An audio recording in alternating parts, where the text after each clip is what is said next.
du Congo, Sénat, 4e législature de la 3e République, groupe politique opposition.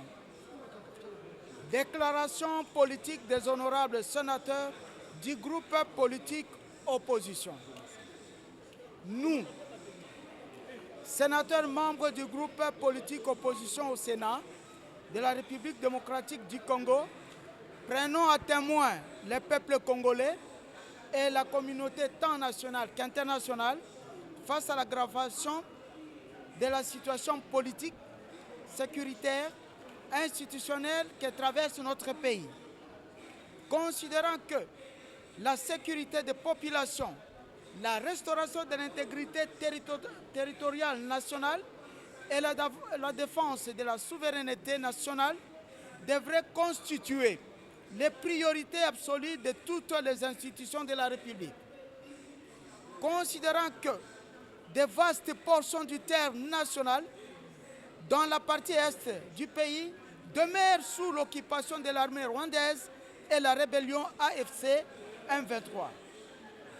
Estimant qu'il est politiquement inopportun, moralement discutable et institutionnellement dangereux d'engager un processus référendaire ou toute démarche pouvant ouvrir la voie à une révision ou changement constitutionnel alors qu'une partie du territoire national échappe au contrôle du gouvernement.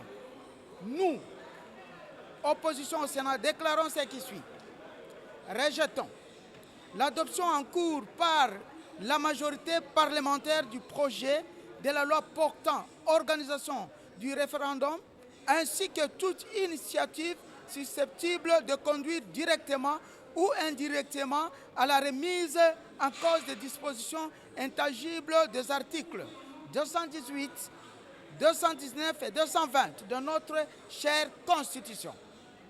Dénonçons ce qui nous considère comme tentative de détourner l'attention du peuple congolais des véritables urgences nationales qui sont le rétablissement de l'autorité de l'État par la fin de la guerre qui déchire la partie est de la République. Mettons en garde contre toute démarche politique susceptible d'affaiblir davantage la cohésion nationale. Alertons l'opinion nationale et internationale sur le caractère inconstitutionnel du projet de la loi sur les conditions d'organisation du référendum en République démocratique du Congo en cours d'adoption au Sénat par la majorité parlementaire. Exigeons du gouvernement et de la majorité au pouvoir qu'ils consacrent prioritairement leurs efforts à la reconquête des territoires occupés, à la sécurisation des populations et au rétablissement de l'autorité de l'État sur l'ensemble du territoire national. Réaffirmons notre attachement indéfectible à la Constitution, à l'État de droit et à la démocratie.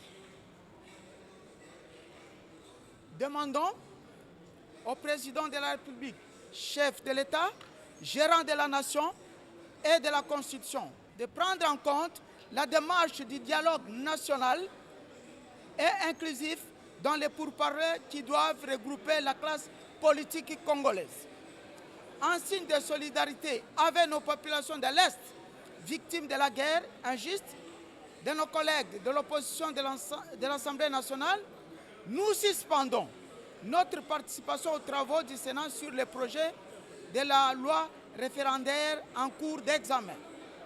Nous appelons les forces politiques et sociales, les confessions religieuses, les organisations de la société civile ainsi que l'ensemble du peuple congolais à demeurer vigilants dans la défense de la Constitution, de l'unité nationale et de l'intégrité territoriale de notre pays.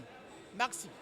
Ici présent, c'est les avocats qui font un collectif pour venir exiger la libération pure et simple du secrétaire permanent du PPRD, monsieur le professeur Emmanuel Chadari, le secrétaire national chargé de mobilisation, monsieur Dunia Kilanga, monsieur Camizelo, également aussi M. Kavoul, pour des raisons qu'on ne connaît pas, est détenu à des endroits qu'on ne connaît pas. Le collectif a donc trouvé bon de s'adresser au ministre de la Justice.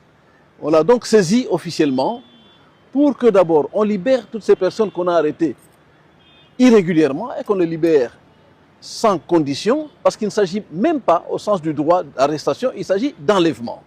On vient entre minuit et 4 heures du matin, on prend les gens chez eux, dans leur lit, on les amène à des endroits qu'on ne connaît pas, ni la famille, ni les avocats ne savent où sont ces personnes.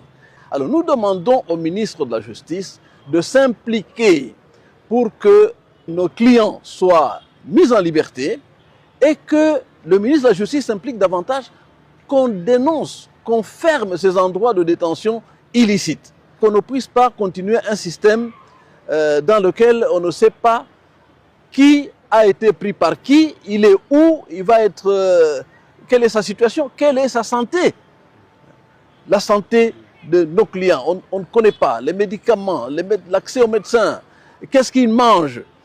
Eh bien, nous demandons, tous les avocats ici présents, au ministre de la Justice, lui qui a la charge de nous assurer des conditions de justice, eh bien, de bien vouloir s'investir pour que Ramazani Chadari, Dunia Kilanga et leurs compagnons, qu'ils soient mis en liberté. Nous demandons donc à son Excellence, Monsieur le ministre de la Justice, de nous prêter oreille et de nous prêter main forte pour qu'on arrive à faire respecter le droit qui est non seulement le droit interne, la Constitution, le Code pénal, mais également le droit au niveau africain, le droit au niveau international, qui énonce des principes clairs qu'on ne peut pas procéder à la séquestration, à des enlèvements, à des rétentions de personnes sans qu'on connaisse le lieu et sans que les personnes connaissent le motif.